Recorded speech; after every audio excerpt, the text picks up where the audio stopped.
Calgary Flames fans, it's time for Flames Unfiltered. Entertaining and controversial hockey talk with your host, Brad Burud. Wins, losses, COVID, wins, trades, wins, NHL trade deadline. Yeah, it's all behind us, and now it's time to push for the Stanley Cup playoffs.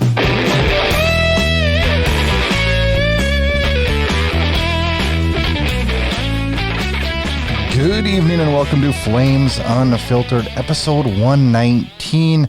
I am the host of the show, Brad Burud. Good to have you with us on a Wednesday evening, and no Flames tonight, no Flames tomorrow night, and there I am. And that's something I want to talk about right away. We've been going through some technical difficulties on the video end, not so much the audio end, but the video end. And I apologize for that. And we had a great interview later on in the show with Nate Thomas where the video is not acceptable for my liking. The audio is good. So we're just going to have a pictures of us up on the screen as we talk. I apologize. The changes are being made. I have a piece of equipment sitting next to me that just arrived today. And I will be installing all new internet stuff tomorrow in my studio and spending the day getting the studio back to where it was originally.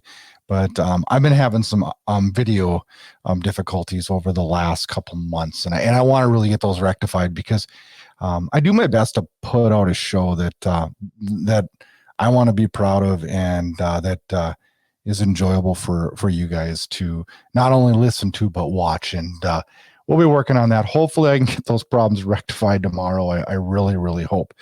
Second thing, thanks to everyone that joined us in the live blog on Monday. Well, we sat back, watched NHL trade deadline, talked about some moves. I fired off my opinions as soon as the moves happened, and there wasn't much for Calgary, but we're going to talk a little bit about that on the show today. It was a quiet day for the Flames, and I expected that, and I think many of the fan base did too. So, highlight of the week this week, it wasn't the games in my mind; it was Daryl Sutter's quotes, and I find myself looking forward to the post-game show and Daryl Sutter's quotes as much as I do the games now. Hell, some nights it's better. This week we got blessed with Sutter being angry after the fact that it took 33 minutes to stitch up Erik Gudbranson. And his quote was, "I could have done it in 5 minutes. I saw horses and cows in 10 minutes. How do you get any better than that? Quote of the year, right? And he followed it up with...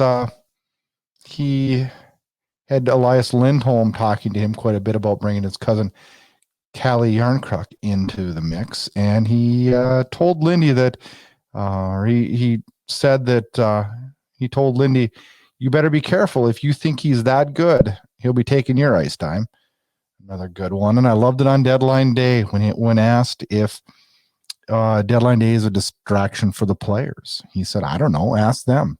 Doesn't bother me. I'm not getting traded. I might get fired, but I'm not getting traded."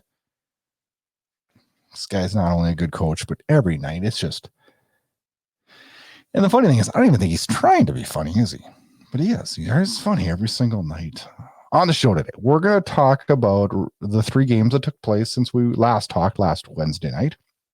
And we're going to talk a little bit about the couple of games that we shouldn't really be too proud of in Calgary. Is not so good. Vancouver game that was really good. And then we'll recap NHL trade deadline, and then a good friend of the show, Nate Thomas, joins us. We're going to talk everything Flames from deadline, Monahan, line combos, Dubé, and that push to the playoffs that is coming.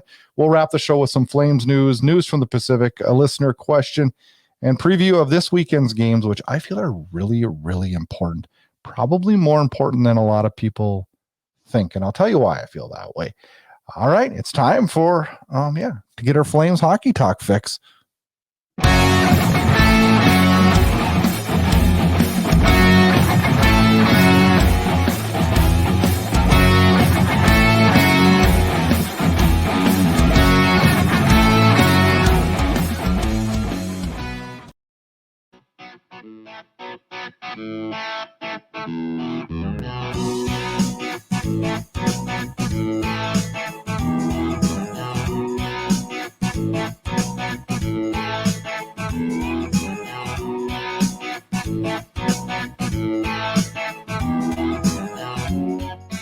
All right, Flames fans, it's time to recap what happened last week. Since we last talked, Friday night, March 18th, Buffalo Sabres come to town. Yeah, sounds like an easy night, right? Yeah, not so much. Didn't watch this one live. I went to a junior hockey game. And when I got home, I watched this game, and I was like doing everything in my power to stay awake because this was a sleeper. Nobody scores in regulation. Markstrom with almost the shutout, but he allows an overtime goal on a huge gaffe on his part, and the Flames lose 1-0. I don't think any of the team was happy after the game. Sutter said he was happy to get a point out of a game that they didn't even score a goal, which I agree with him. What a crazy, crazy game that was. A lot of people were on social media saying the Flames took Buffalo lightly. I don't know. Do you take anybody lightly in the NHL? I don't know. I just think it was one of those nights. Hey, it's 82 games, man. We're not going to have, top-notch stellar nights every single night. And it wasn't Calgary's night that night. And I don't know, man. I wasn't pissed after this game. I wasn't happy either, but I don't know. Then Saturday night, the night after, Calgary heads to Vancouver. And I was a little bit wondering what this one was going to be. Last time we were in Vancouver, yeah, ugly, 7-1. Worst game of the year for the Flames, or one of the worst games of the year for the Flames. Calgary jumps right out on Vancouver right away. 3 goals in the first. Absolutely dominates them, outshoots them 44-25. 3 goals in the first, 1 in the second, 1 in the third. Anderson with a goal and assist, 19-plus minutes in ice time. Tkachuk had a goal, 2 assists. Calgary did everything right. They out-hit him. They outshot him. They were 1 for 2 in the power play. Minimal giveaways. I thought this was a really good night. As a matter of fact, I thought the first period might have been the best period of Flames hockey we saw all year. Rasmus Anderson does get that game-winning goal, and Thatcher Demko loses, and it's always fun to see the Canucks lose, right? And then a couple days off, and San Jose comes to town, and San Jose has been pain in the Flames' ass all year. 2 losses in previous meetings, and Calgary gets up 2-1 after 1. It's 3-2 after 2, and everything looked good. A 1-goal lead going into the third period. Lockdown. Yeah, Daryl Sutter hockey. I'm going to get 2 points out of this one. Not so fast. Things just go from bad to worse. Allow 2 goals in the third. One from... No, the first goal was bad. It was from about the blue line. Bad. Nobody in front. Just bad. Markstrom did not have a good night. Another shot from behind the end line, and just was not Jacob Markstrom's night. It's hard to get pissy with him, though, isn't it? It's really hard to get pissy with him because so many nights he bails us out so much that it's hard to get mad. They get outshot by the Sharks 38-31. We allow a team almost 40 shots. That's not good Flames hockey. This game was not good. Sloppy. I thought we came out the first 7 minutes. I thought were really, really good. And then it went downhill from there. In the first period, you could tell Markstrom was frustrated. One of the Sharks, I can't remember who it was, knocked the puck into the net after the whistle, which I wish other players would have saw it. Markstrom gave him a slash and then speared him, which I thought today was going to result in some disciplinary action. But I have heard nothing today at the time of recording from anything from NHL player safety, and I kind of kept an eye on it today. Doesn't look like Markstrom's even going to get talked to about it. I thought it was a spear. It was a blatant spear. I don't know. It's my guys, so I'm not going to get too upset, but because I thought the guy had it coming. It's an unwritten rule in hockey. You just don't ever shoot the puck in the net after the whistle, and he did. And Markstrom didn't like it, and I like that fire. It's not the fire we used to see with Smith, where Smith would get psycho and then suck after it and completely lose composure during the game. Markstrom looked cool and composed after the period was over, came out good in the second. I thought he had a good second period, and then things went haywire in the third. Yeah, not a good game. It's funny because other years, you learn how to lose as a fan base. And last year we got pretty damn good at it, didn't we? This year we haven't had to suffer through too many losses. And now I find myself when we lose, I'm in a mood like I a funk the next morning. And today I got out of it quickly because I was reading social media, which God, I should not do. It just gets me aggravated.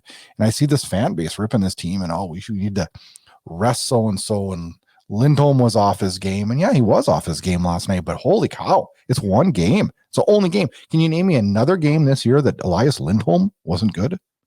No. Relax, everybody. Relax. This team is not going to play at top-notch level all 82 games this year. And we're going to lose hockey games. Now, do we want to lose 1-goal leads in the third period? Hell no. And is it okay to be pissed? Yeah, but it's not a panic. Holy cow. We lose one, and I feel like some guys just panic. And it's like, calm down. We're all right. Let's see how we do this weekend. And it creates a little more importance on that. And we'll talk about that here a little bit later on in the show.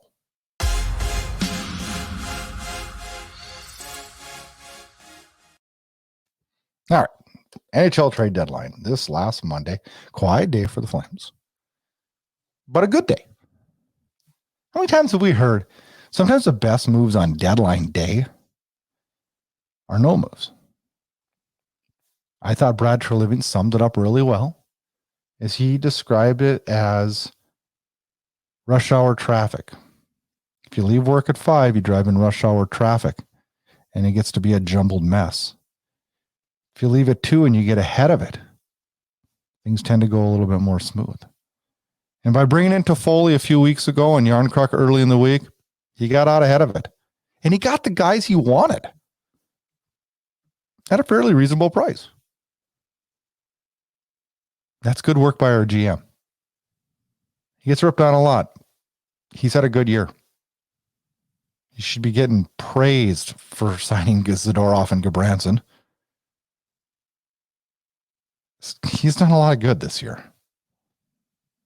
And the Flames got out ahead of it, and they got the guys they want. And this team is a better team for it, and a much better team heading into the playoffs.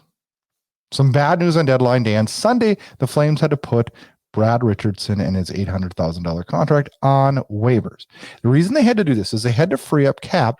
So if they could find a depth forward or defenseman, they had some money to do it. Now, they hoped he wouldn't get claimed.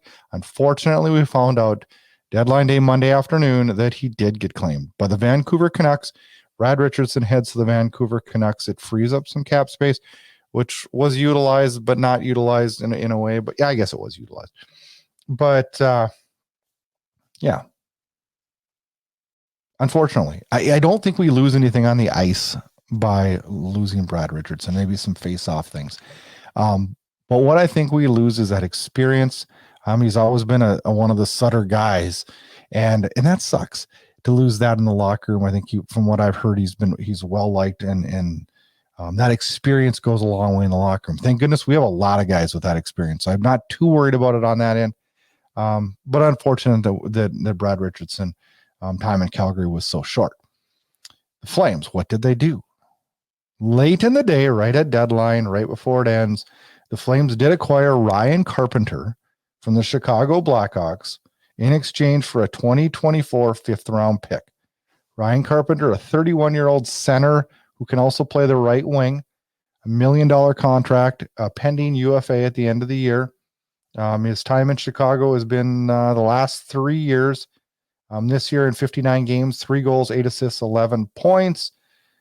This guy's not going to light it up on the scoreboard, but this guy is good in the faceoff circle and was a key player in Chicago's penalty kill as he led the Chicago Blackhawks in shorthanded minutes. And I thought about this a little bit. I don't know how much ice time that Carpenter is going to get. I would expect not very much. But if there's an injury, this guy can come in. And you know what else he can do? He can maybe take some of the penalty kill time off of Elias Lindholm. Those are tough minutes. Penalty kill minutes are tough minutes. And do we want our number one center, the guy we're going to rely on down the stretch here for some strong offense, and especially in the playoffs, having to kill those tough, difficult penalty kill minutes? Maybe Carpenter can ease that. And that would be worth it right there. Right? That would be worth it. Now, Carpenter was a part of the Vegas Golden Knights Cup run, so he has experience getting into the finals. Yeah. Everybody talked about us going out and getting a depth D man, and I think they did. I think they tried. But the price tags, and I was watching the price tags early in the morning, and I'm like, wow, that's a lot of picks to be given up for him. That's a lot of picks. That's a lot of picks. We didn't have those picks to give up. And we also didn't want to touch any key roster players. And I think that's a smart move. There is no sense in overpaying when we don't have to. And you look at this roster and you look at how this roster is built. That is why we brought in Michael Stone. That is why we signed Connor Mackey. You look, we have Connor Mackey, Michael Stone, who's an amazing guy. Take 26 days off, steps in, looks like he hasn't missed a beat. And then you have Juuso Välimäki. We have 9. Daryl Sutter always said he wants 10. Or not Daryl Sutter, Brian Burke used to always throw out the playoff 10 defenseman. And I probably agree with him. We're 1 short. You look around the league, most teams are way more than 1 short on the back end of true NHL quality defensemen. They did get a last minute late move in as they sent Michael McNevin, goaltender they just acquired earlier in the week from the Montreal Canadiens for future considerations. They sent it to Ottawa for future considerations. I don't understand. You get here out the door, future considerations here, future considerations ever get called back on? I don't know. That's a topic for another day, maybe, huh? So let's recap the moves the Flames did make. On the 16th of March, let's back up to the beginning. On February 14th, Valentine's Day, we got a sweetheart of a deal. Tyler Toffoli heads to the Calgary Flames from the Montreal Canadiens for a first-round pick in 2022, a fifth-round pick in 2022, Tyler Pitlick, and Emil Hemminen, a prospect that we received in the Sam Bennett deal.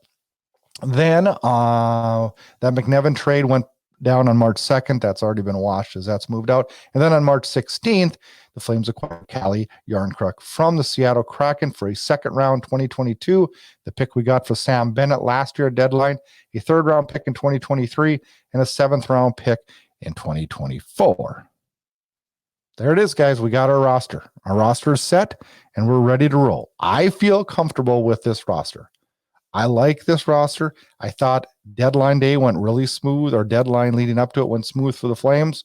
Their pre-deadline moves were bang on. And in most cases, we didn't make that hasty move at the end. And I like this roster. I think it's good. Do I think it's flawless? No, but I look at every other roster in the National Hockey League. I don't think it's flawless there either. This team is a good hockey team. We need to be proud of this team, and we need to do everything we can to give them the support down the stretch, because this is going to be one hell of a playoff run in Calgary.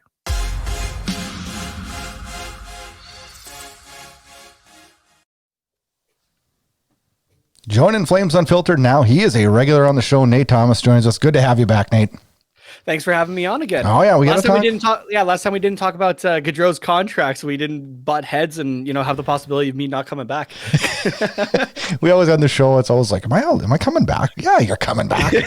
I get you on the show because we have 2 different takes on the Calgary Flames. Yeah, but we get along about it. Conversation and that, so yeah, it's good. You got to bust each other's chops a little bit, right? Oh yeah, exactly. That's how we're buds, right? That's right. Yeah, no, I always love whenever you reach out to me and like, hey, you want to come on? And I'm like, absolutely, I do. So, well, I figure trade deadline is a fairly important, and I always want to know, like, I wonder what I'll be on kind of Twitter. I'll be like, I wonder what Nate's thinking tonight about this deal. I wonder what he thinks about this, and so I don't know. It's good to always have you on the show. We always have fun conversations. So yeah, well, thank you very much again for having me. Quiet deadline day for the Flames. I was expecting that. Now, were you? A little bit.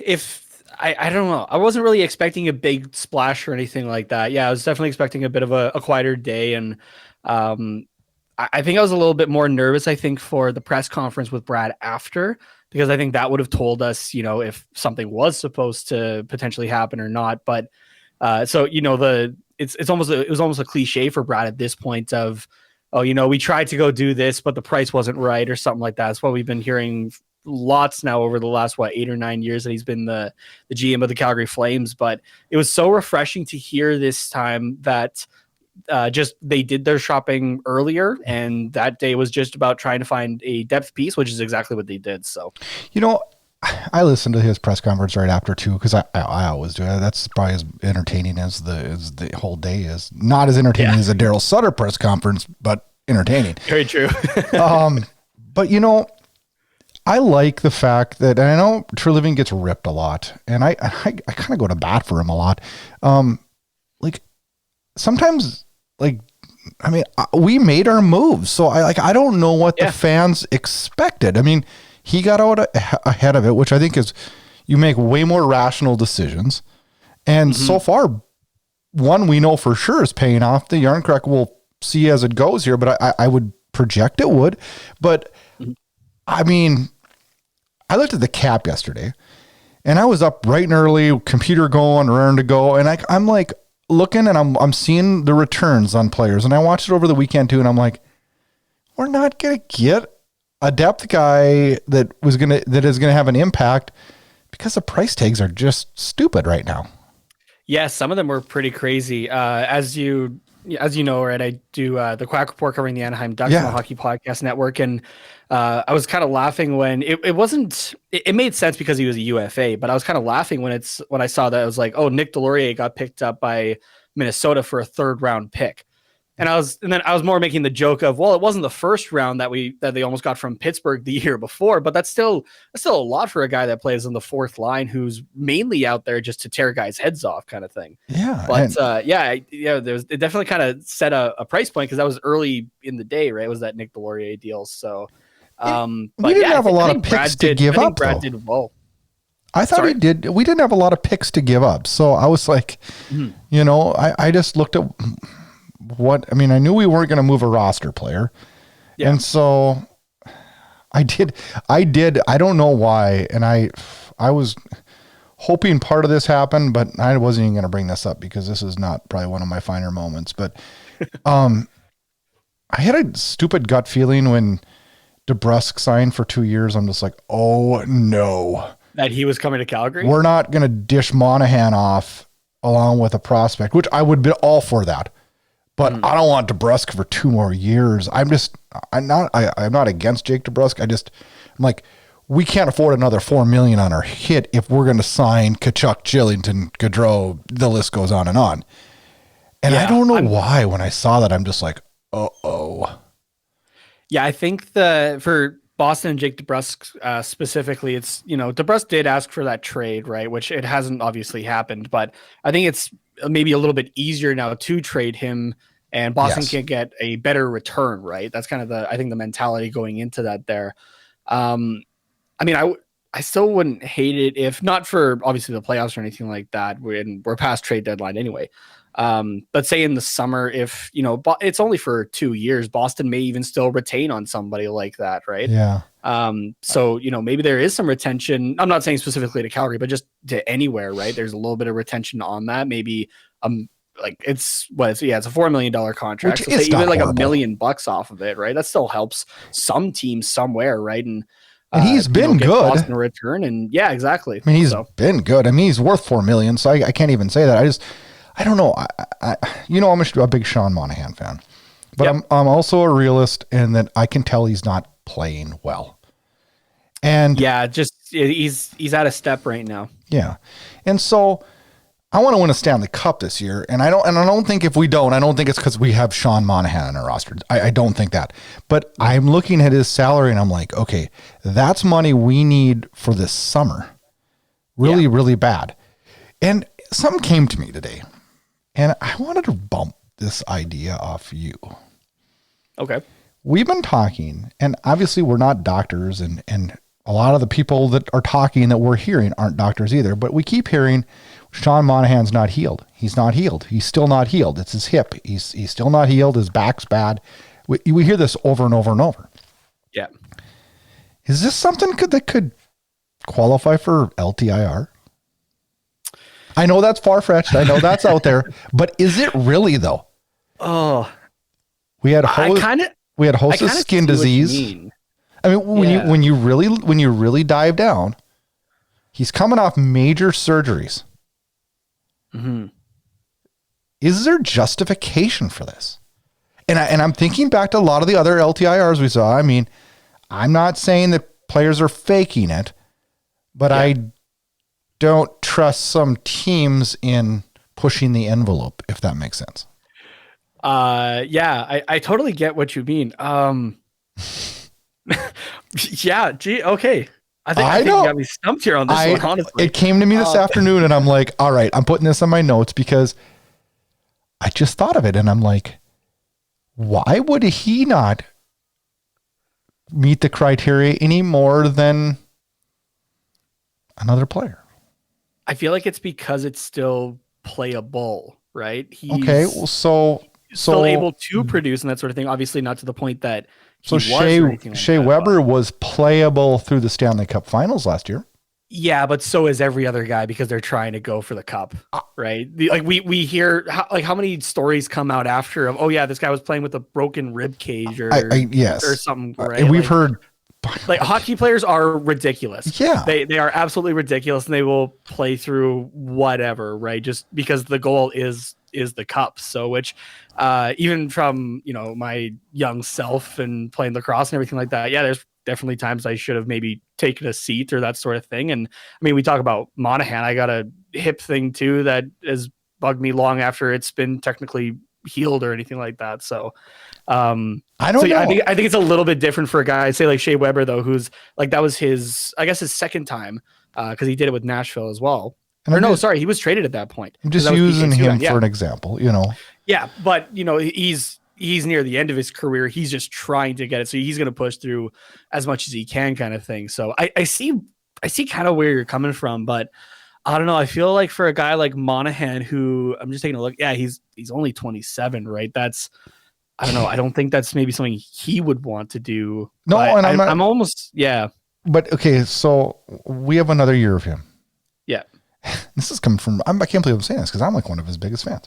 But okay, like you brought up a question there. It's not like he's at his end of his career. Is he? Is he? Oh. Is he? See, now I would say no. I think until I see him with another team for a little bit. I agree, but the price tag is going to be $1.5 million. Yeah. And I'm not saying that's bad, and I'm not saying Sean Monahan's going to be like, I'm not playing for that. I'm not saying that at all. But if somebody signs him in $1.5 million to a 1-year deal, a try me offer, and is he done? I don't know. When we're going down a road, we should probably go down in the offseason. But I don't know. It just came to me today. The LTIR thing came to me today, and I'm like, that maybe isn't as far-fetched as when I first popped into my head, I thought. So I thought that's ridiculous talk, but I don't know. Maybe it's not. Yeah, I don't think it's actually that crazy either. It's just trying to figure out, like, is that what he would even consider, or probably anything not. like that, or any team would consider realistically. Yeah. Okay, let's shift gears. Let's get back to deadline. That's really why we're here. So we end up losing Brad Richardson on waivers yesterday. And then fill that spot with Ryan Carpenter from the Chicago Blackhawks. First, your take on losing Richardson? He was a good guy for the bottom six and that bottom line especially, but I think it's more. It feels more like a locker room loss than it does a maybe on ice production loss. Yeah. And I guess kind of leading into who he was replaced by, I got to shout out a buddy of mine here, Shaden Stevenson, who works for Flames Nation, because honestly, I didn't know a whole lot about Carpenter or that. And I don't either. So he had a great article actually come out today. I'll kind of give you the Spark Notes version of it pretty much, but it explained to me kind of what works. So Carpenter is a good replacement. He's a bottom line guy that could be used for a third line if needed. Definitely more defensive than he is offensive. Kind of how Shane described it, of like is if you get any offensive production out of him, that's a bonus at this point. Okay. And kind of more of a replacement for a guy like what Pitlick was supposed to be, who was a bit more of a defensive minded forward that could let the offensive guys really just go for it. So Yeah, it's kind of the Spark Notes version of it. Shane gets more into it in his article there. Definitely go check it out. Yeah, shout out to Shane. His Twitter handle is at @flash_33. If you want to take a look at his work, he does awesome stuff. Perfect. Yeah, I'm always in on Flames Nation stuff, so that's always good stuff. Yeah. So, I think the acquisition of Carpenter, it's that depth guy that Brad was looking for on trade deadline day, right? It's like he said, he did kind of the work that he wanted to beforehand, and like we were kind of talking about or alluding to early on, Tyler Toffoli is looking phenomenal with this Flames team, and it makes me happy, even that it's not just a rental for him, right? We have him for another 2 years. I'm really impressed too. Yeah. And even a guy like Calle Jarnkrok as well, who just kind of helps round out that third line a little bit, I think. I think we talked about him when we were on the show last time together, and that was kind of a guy that I had pinpointed, and I was super happy when that deal went through, because I kind of pinpointed him a month or so ago as a guy that would fill the role that we're looking for, and it's been 2 games now, I think, so it's pretty tough to tell. The verdict's still out, but I do have high hopes that he's gonna produce the way we need him to produce, and I feel like it's gonna be a really solid fit for this team. Oh yeah, absolutely. I absolutely do as well. So I think a big thing that I see, at least with maybe not so much Carpenter, but with the acquisitions of Toffoli and Jarnkrok, is the attention to chemistry, right? You have some teams who are just trying to go out for the best guy available, and which is totally fine, obviously. But you can have a team comprised of the greatest players in the world, but if they don't mesh together, it's not going to do anything, right? Take a look at the NHL All-Stars in the 70s, whenever they played the Soviet Union, right? The Soviets just crushed them because they had a system that worked, and those guys all played together. They had the chemistry. Mm-hmm. And even, a bit more of a more recent example I'd like to think of is like the 2006 Canadian Olympic team. You got a roster of amazing players, but it's weird to think that Canada didn't medal, like, let alone place, was even in like gold medal contention, just to like at Olympics after they won gold, and then would go on to win gold again the next year and the year after that. It's funny how and I always look at that as how is the team going to go together, and I've always heard, and we're not in the room, so we don't know, but we've heard that this room's a really tight room, and I think that kind of bleeds over into a lot of the press conferences we see and different things we hear from that, and I can kind of liken it to what we heard with the Tampa Bay Lightning over the last couple of years, and on how they would bring in players just that fit the role they need, and I think they did a really, really good job of that in Tampa Bay, and are reaping the rewards of it right now. And hopefully, when you look at this Flames roster, we've kind of plugged in the holes and filled the needs that we have. We've been fortunate with no injuries this year, and hopefully we can keep that going. But knock on wood. But even with injuries, the big talk on deadline too was that we're going to bring in a depth defenseman, and I was not against that, although I did not want to mess with that upper six. How do you feel about our defense going in, as it stands right now? Honestly, pretty solid. I was hearing that rumor as well, and that was something that I didn't think we needed to really address or that sort of thing. I think I thought we kind of had the depth defenseman, right? You got guys like Michael Stone. You can bring up Valimaki if you need to, right? You have guys that have played in this roster, have shown that they can play well, and can fill out that depth if you need it, because obviously in the playoffs, guys get hurt and everything like that. But I think there is the depth there outside of that top six. Well, we have Connor Mackey too. I mean, Connor Mackey's NHL ready from everybody's telling me. We have 9 guys that I feel can fit that role. And I don't know that anybody fits that role better than Michael Stone. The dude can take 26 games off and step into the lineup and look like he hasn't missed a beat. So I feel extremely comfortable. Now, I've heard, many people, and I remember Brian Burke really being big on it. It's like, you need 10 for the playoffs. You need 10. Well, we have 9. Close enough. That's probably more than 80% of the teams in the league. Yeah, So exactly. And that, and like even for Boston, that was a big thing that they touched on from last year was they just, they got depleted on defense and they tried to stock up this year. So yeah, I feel pretty comfortable too. So mm. we got our forward group. Well, our roster's set now. What would you do with the Lions? Where do you like the new shakeup with Lindholm, Toffoli, Gaudreau? Or what would, if you were Daryl Sutter and you were going to get ready for this playoff run, how would you approach the lines or the goaltending or, time management, I guess? So the roster that we saw on Saturday that we're going to be seeing tonight against San Jose as well, it sounds like it's pretty similar. I hadn't really had a big chance, honestly, to look at that top line of a Lindholm, Toffoli, Gaudreau yet. So I guess I'll be able to give you a better answer after tonight's game. Yes. But I mean, on paper, at least, that seems to work well, right? Toffoli and Gaudreau are both guys that, I mean, really, that whole line is a line of finishers, but it's also a line of guys that can be dishers, right? Gaudreau's So it's as good a disher as there is. Yeah, exactly. It's just such a. I mean, normally you hear this term for like a bottom six guy or something like that, but the whole line feels like a Swiss Army knife that anyone can fill a role for that line specifically. Yeah, and then you go to a second line of, say, like Backlund, Dubé, and Kachuk that it has here on Daily Faceoff, and that also looks like a solid line as well. Like, really, there's not the only line I don't think I would really want to mess with a whole lot is the fourth line of Monahan, Lucic, and Lewis. But really, I feel like the top nine, you can kind of move guys up and down the lineup a little bit. You don't want to shake things up too much, but it feels like anything could really work well. Actually, it feels pretty balanced throughout.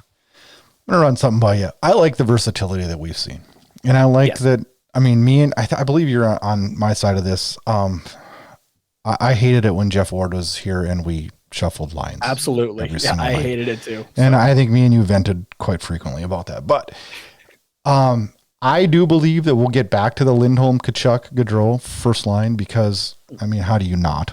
I believe that. I would not be, well, I shouldn't say that. What I would do if I was Daryl Sutter, though, is I would start managing minutes on a few players like a Lewis and especially a Lucic. I do agree with that. However, Daryl Sutter is known to just roll the four lines. I don't think Lucic's play has been going like this over the last month. And he's not a small guy. He's a big guy. And he's not a young guy. And I just look at like, he's going to be critical in the playoffs for that presence. And I feel like the trajectory of him is going the wrong way. And I don't know if that would help or not, but I just look at managing some of those guys' minutes. I wanted, this is another thing I wanted to get your take on is I've been really impressed with Edm Cgy, and I hate to see him down in Stockton. I get it. I get it. But where do you go with that? What's your thoughts on that? Oh man. Easily one of the black aces, I think, come playoff time. But then again, maybe you do want him because Stockton's doing really well down in the AHL. They're looking for a Calder Cup even this year too, which is really cool actually to have both, the parent club and the younger club both trying to go for championships at the same time. But yeah, he could definitely be a black ace, even if it's after the Stockton run or anything like that. But he's a guy that'd be able to slot back in there. Besides that though, like unless you absolutely need him or need to have like a small shakeup in your bottom six, I think you give him the chance next year. Yeah, I think. Well, and that's not to say that I don't want to see or that I wasn't upset or that when he was sent down, he was playing phenomenally. And there was a lot of people who were saying, it would be like a Richardson or a Ritchie before that kind of thing of like send them down instead. But that had waivers involved and. I understand why they sent him down. I do think he's going to be an integral part of the team next year. I really do believe that. Yeah. Is there a player in the forward group that you're not happy with right now?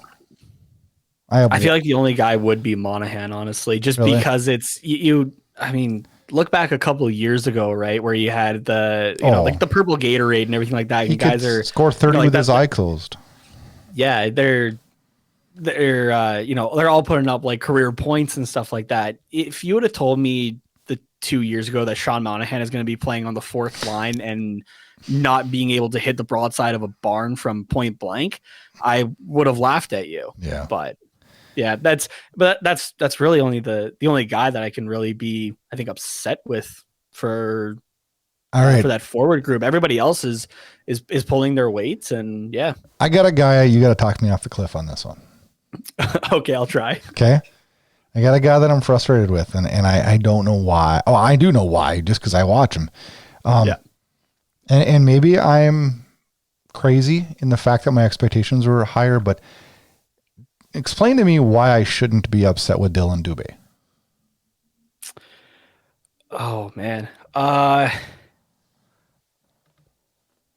think because I'm trying to think of how to word this.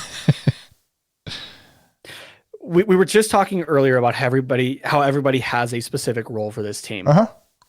I think Daryl Sutter has found a role that maybe wasn't the original idea of what Dylan Dubé could be.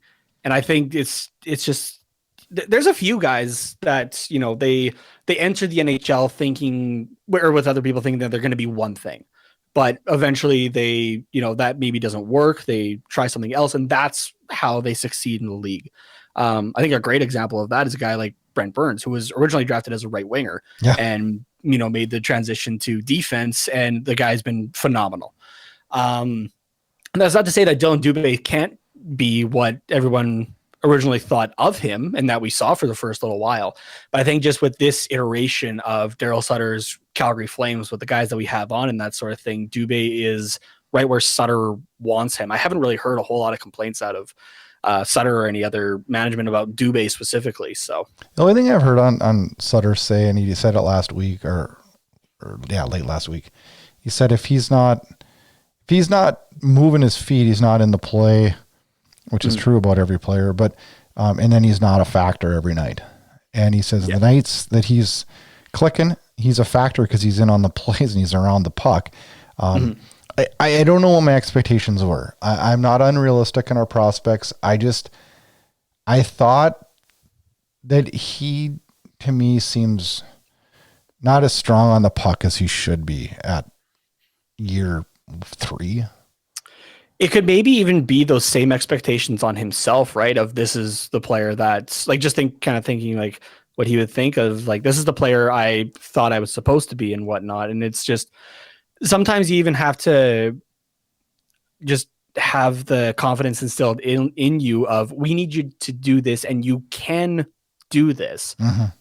Right? Like it's kind of the team over the individual thing in a way. So it's kind of like Michael Backlund. I mean, a lot of people used to complain and bitch because Michael Backlund wasn't scoring. And I'm like, if Michael Backlund scores every 3 or 4 games, I'm happy. Like, Backlund's job is, and he's so damn good at it. And the guys that rip Backlund, I just shake my head because I'm like, well, you're not watching the complete game. I don't know. And maybe, I mean, who am I to tell somebody else how to watch the game, I guess. But I just, I mean, you're not going to have every guy who's going to be a 30 goal scorer. And no, you literally can't afford that. No, you can't. Right? No team can. And we may find that out sooner than later. Because we have a ton of them up in that category. So let's switch gears just a little bit. One more thing on deadline day. And the reason I bring this up is because it affects the Pacific Division. And secondly, I bring it up because you host the Quack Report on the Hockey Podcast Network. I feel like I know where you're going with this. I want to know what the hell's going on with this trade in Anaheim. And you know more than I know, because I'm confused. So I was listening into the Jeff Merrick show today, and Elliot Freeman had the best kind of explanation as to what's going on so far. And it's, oh man, I'm not even trying to remember exactly how it went. So it sounds like that Dadonov, this goes back to his time in Ottawa. Excuse me, from last season. He had to file a 10-team no trade list, and that was filed in on time, but that would continue on through this year, obviously, and with Vegas. But so I guess Vegas apparently didn't know that Anaheim was on his 10-team no trade. How do you not know that? It's and that was something that Elliot Friedman had brought up too. Of you would think that would be something with like central registry or something like that, which it probably will be now after this whole thing. Shouldn't it be? I had to laugh, and I interrupt you for 1 second, and I want to hear the rest of the story. But I had to laugh yesterday during the trade talk or whatever. They said, well, it has to be emailed in or faxed in, and I'm thinking, holy shit. Like what year? What year are we in here? I mean, but isn't there like a computer program where it's like freaking Cap Friendly? Some guy. I mean, they're amazing. I love Cap Friendly. I'm not knocking them when I say this, but they do that out of their house. Yeah, like that's done out of his house.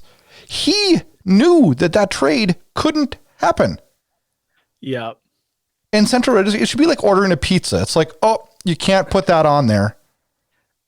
You know what I mean? Like. To get the special, you can't put that, it should have kicked him out of the trade. But so what it sounds like is that it would, in a way, kind of be a bit more on, I could have this wrong, but just kind of from what I'm remembering, it could be a little bit more on on Dadonov and his agent to have, which it sounds like they did eventually, right? Of like, hey, this shouldn't be happening. But I guess that was, I don't know. I'm hoping I'm remembering this correctly. It was filed with Ottawa, but it wasn't given to Vegas or something like that. I don't know. But that 10-team no trade list didn't have to go to Vegas in time for the deadline. It was to Ottawa back in July, which carries through. So, but there was a good question kind of brought up. I forget who it was by.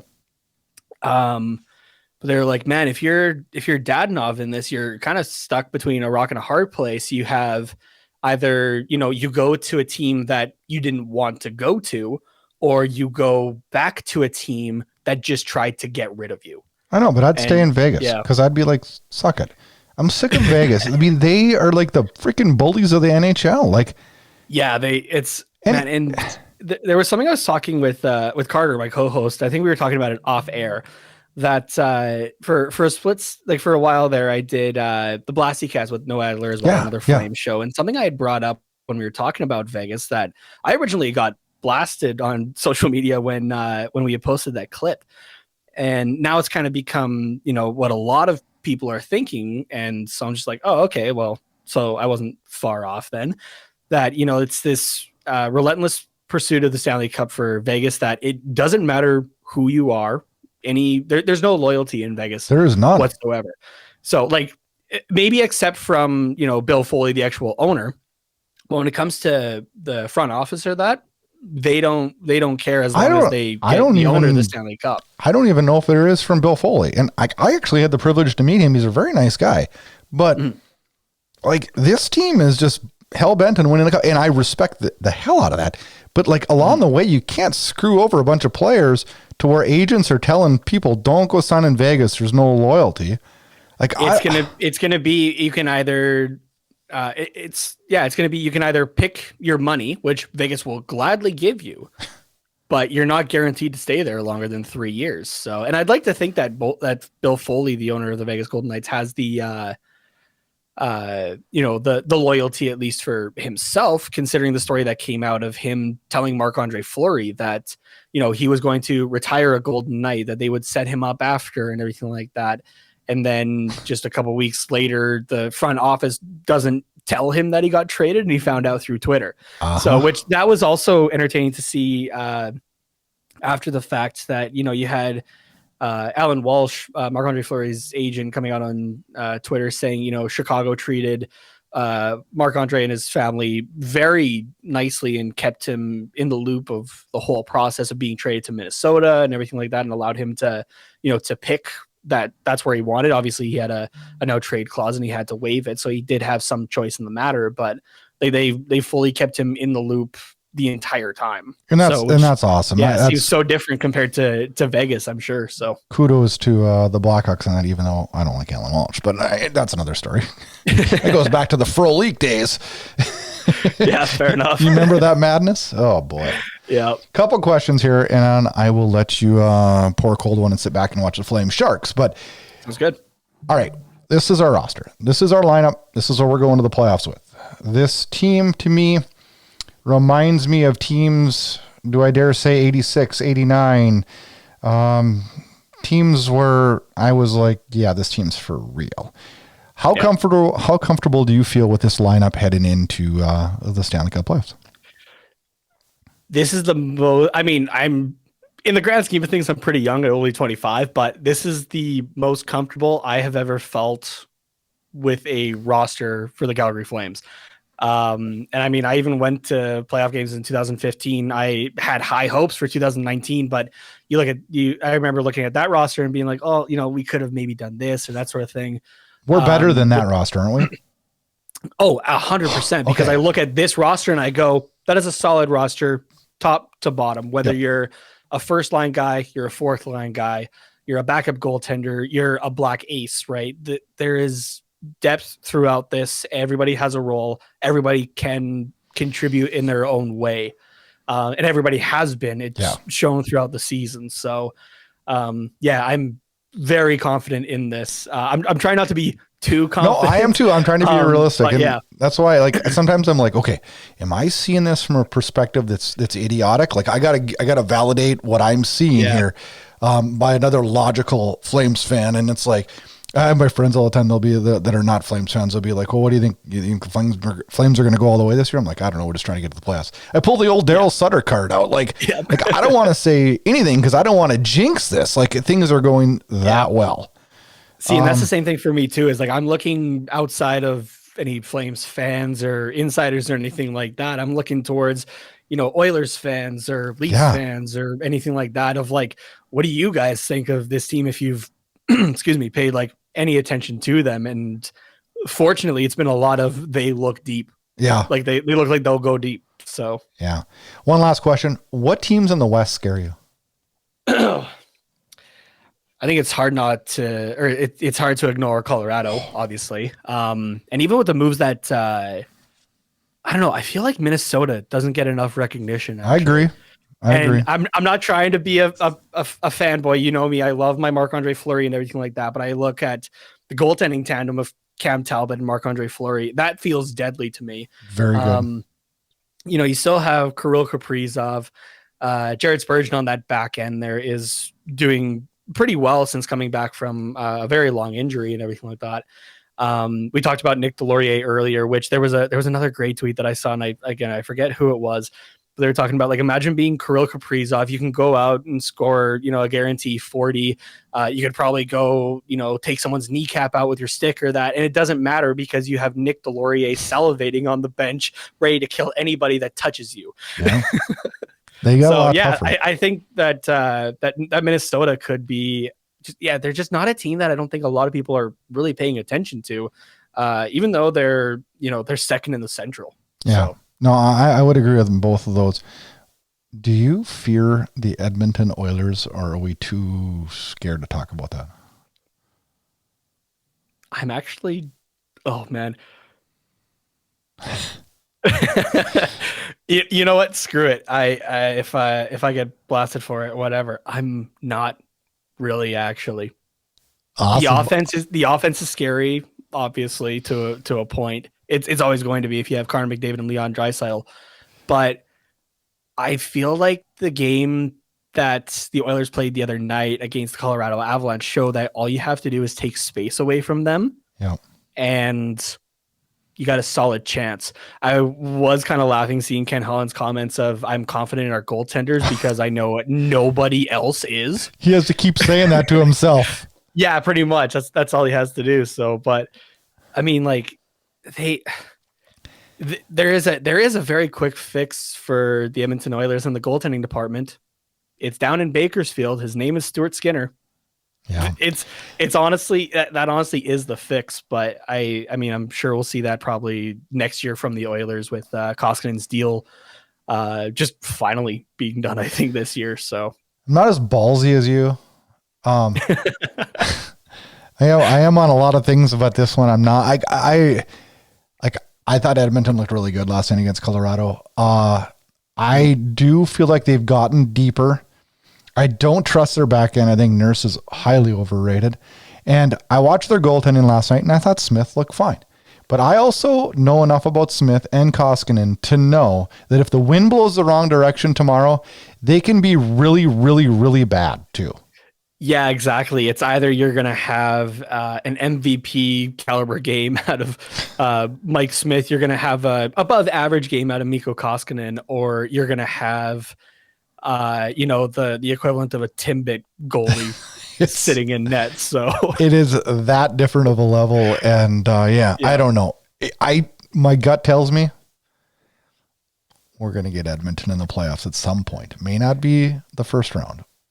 I could see a second round matchup maybe. I could too. And that's crazy because it is exciting to think about. That's giving them time. That's giving them credit that they're going to make it to the second round. Yeah, true. And their fans, I think they would currently be matched up against the LA Kings, who that was another kind of look that I got. I remember at the start of the season of, like I was saying that the Kings could at least potentially make the playoffs. I thought that the rebuild was turning around quickly, and I had a few looks of like, are you sure about that? But not to toot my own horn, but yeah, now they're sitting second in the divisions. So yeah, no, you're right. And you know what? If I'm Edmonton though, I like that matchup. Yeah, I do too. I like that matchup. I don't know. It's going to be interesting. It's going to be very, very, very interesting.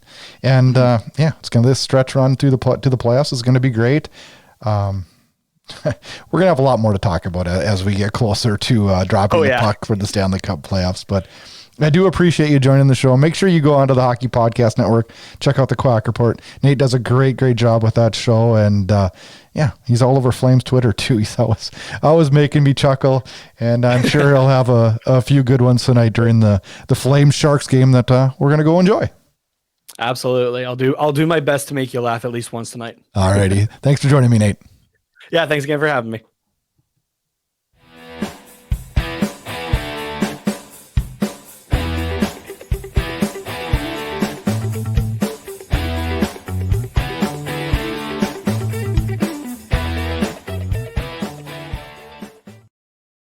All right, Flames fans, time for a little bit of Flames and news. And I was listening to the Jeff Merrick show this week, and Elliot Friedman got me a little bit worried and a little bit scared when he was talking about the extension that Thomas Hertl signed in San Jose, an 8-year deal, over $8 million. And I'm sitting there, and he says, if you're Johnny Gaudreau, if you're Philip Forsberg, if you're Nazem Kadri, if you're JT Miller, you're looking at this contract now, and you're saying, okay, there's the new standard.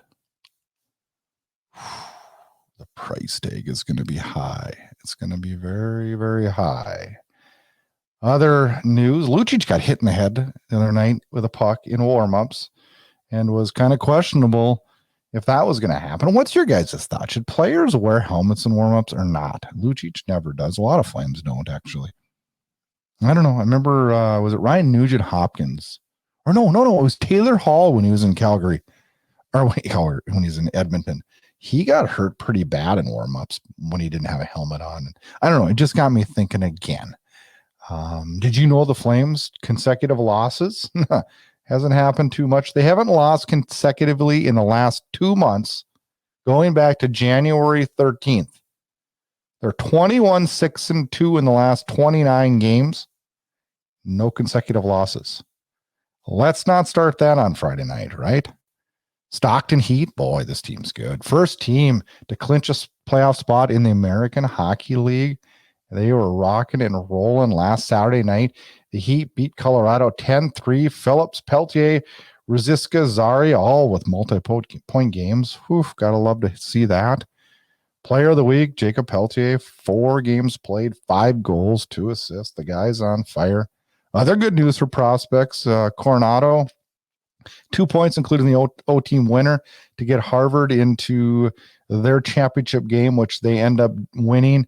The freshman has, I believe, 35 points now as they head to the NCAA regionals, which start Thursday, I think. Yeah, they start tomorrow. Whew. That's coming quick. I'm gonna check the schedule on. I might have to watch a game tomorrow night. Is that gets going, or maybe it's Friday? I think it's Friday. I'll have to check. I should probably know that, right? I should probably put that in my notes. I wasn't planning on talking about that, but I guess I did. Tonight's been a gong show. I got to get this video equipment figured out. All right, standings in the division. Let's talk about it. Calgary still leads the division, 84 points. In 63 games, they are 8 points up on the Los Angeles Kings, who sit at 76 points. Calgary 6-3-1 in their last 10. LA 5-4-1. Edmonton, who's been on a roll lately, 5-3-2 in their last games, 75 points. They are 9 back of the Flames. They've played, both them and LA have played one more game than Calgary. Vegas out of the playoffs as we speak right now. That's mind-boggling. 72 points in 66 games. They played 3 more games than the Flames, and 3-7-0 in their last 10. Vancouver on the outside, I don't think they're getting back in. They are playing Colorado tonight. They currently sit at 68 points. Anaheim is at 65-6. San Jose 64-7, and Seattle bringing up the rear, 44 points in 8th place. Let's talk about the other moves for teams that are relevant in the playoffs in the Pacific. And let's talk about the Los Angeles Kings first. Couple minor deals. They acquired Nelson Nagar from Winnipeg for Marcus Phillips. Irrelevant. They acquired Frederick Allard from the Nashville Predators for Braden Burke. And they're probably their most significant move was Troy Stetcher. Acquired him from the Detroit Red Wings for a 7th-round pick in 2022. Stetcher, a small in stature defenseman, but works hard, effective, moves the puck well, and for a little guy, creates a lot of havoc in front of the net, moving guys out. Edmonton Oilers, this is interesting. Not the moves we expected. They started off with getting Brett Kulak from Montreal for William Legason, a conditional 2nd-round pick in 2022, and a 7th-round pick in 2024.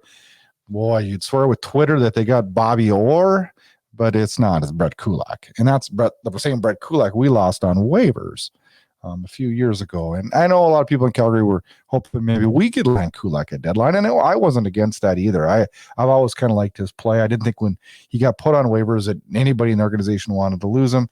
But heading out wasn't the cleanest deal. So I kind of thought maybe he wouldn't be coming back to Calgary.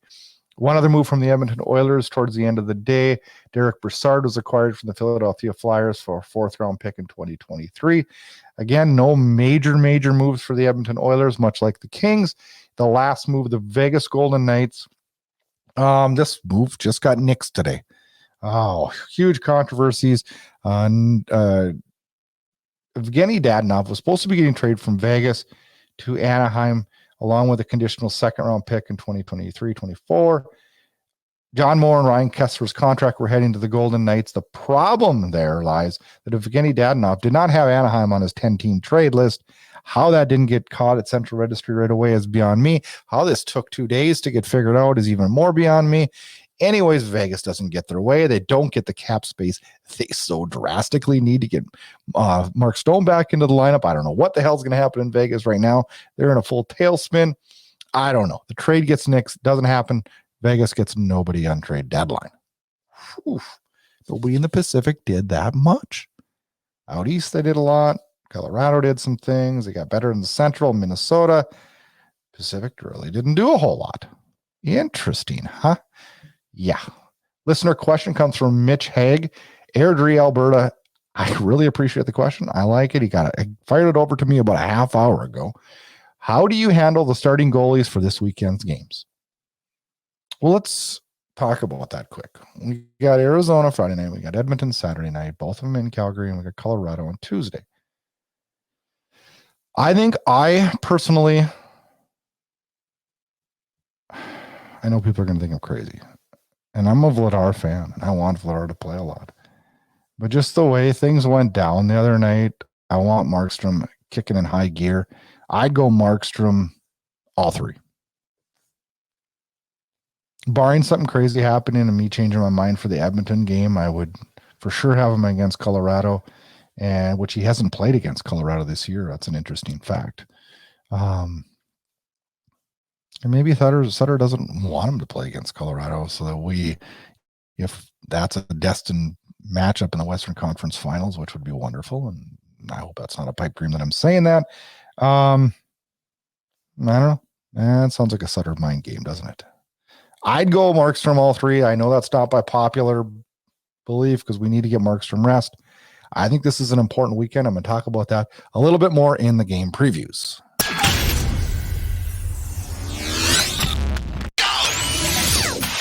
Get all your Flames Unfiltered podcasts, team news, team updates, and highlights at flamesunfiltered.com.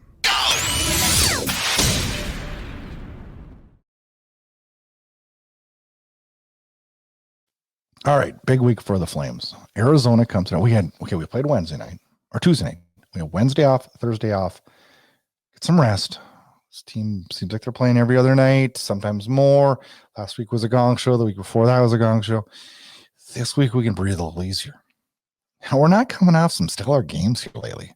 So it's time to get back on track. Arizona, who's 8th, the worst team in the Central Division with 44 points, comes into town Friday night. Second of three meetings. We won the first one 4-2 in Arizona on February 2nd. Then we meet again in Calgary on April 16th for the final meeting. Important game. It's time to get right the ship, get rolling again, playing the system that Calgary plays so well.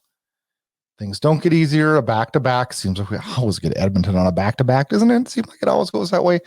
Those hated Oilers head to town for a Hockey Night in Canada matchup on Saturday night. Edmonton really good lately. Did lose in overtime to Colorado last night, but they were really good. I have to give them credit. They were very, very good. Third in the Pacific at 75 points. This team has been okay lately. It's actually been a pretty good team since we played them. This is the final of four meetings. Meeting 1 went Edmonton 4-2. Meeting 2 went Edmonton 5-3. Both those were in Edmonton. Calgary did come back, got that monkey off their back a few weeks ago, beat Edmonton 3-1 in Calgary. I think it's important mentally because my gut tells me somehow we're going to meet this team in the playoffs, not in the first round, maybe the second round. And I'd like to have some wins under our belt with them and some confidence being able to shut down Draisaitl and McDavid, which we did very, very good last game. Tuesday night, it doesn't get any easier. Is that top team in the Western Conference, first place in the Central with 95 points. Colorado Avalanche come into Calgary. Third of four meetings. Calgary wins the first one 4-3 in Colorado in overtime. Colorado came back about a week ago now and beat the Flames 3-0 in Colorado. This is the final of three meetings.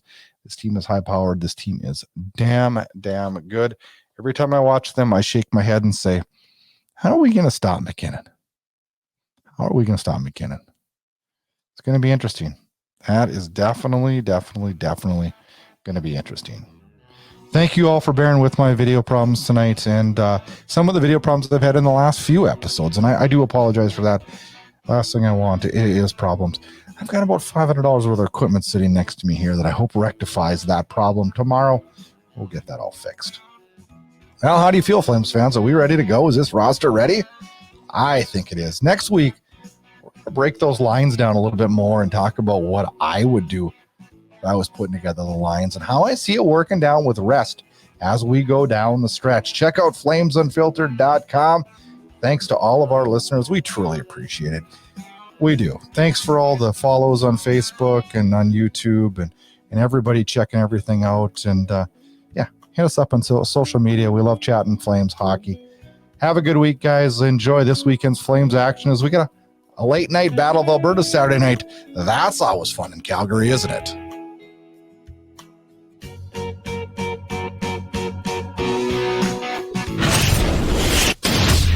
Get connected. Flames Unfiltered can be found on Twitter @FlameUnfiltered. And also make sure you check out our Facebook page @FlamesUnfiltered.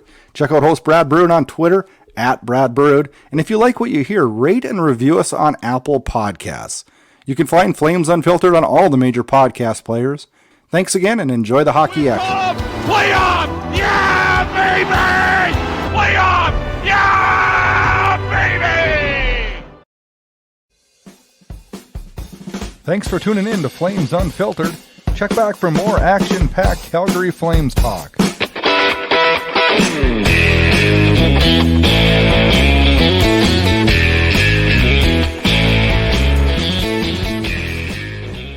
This episode of Flames Unfiltered was copyrighted and produced by Inside Edge Hockey Media Group.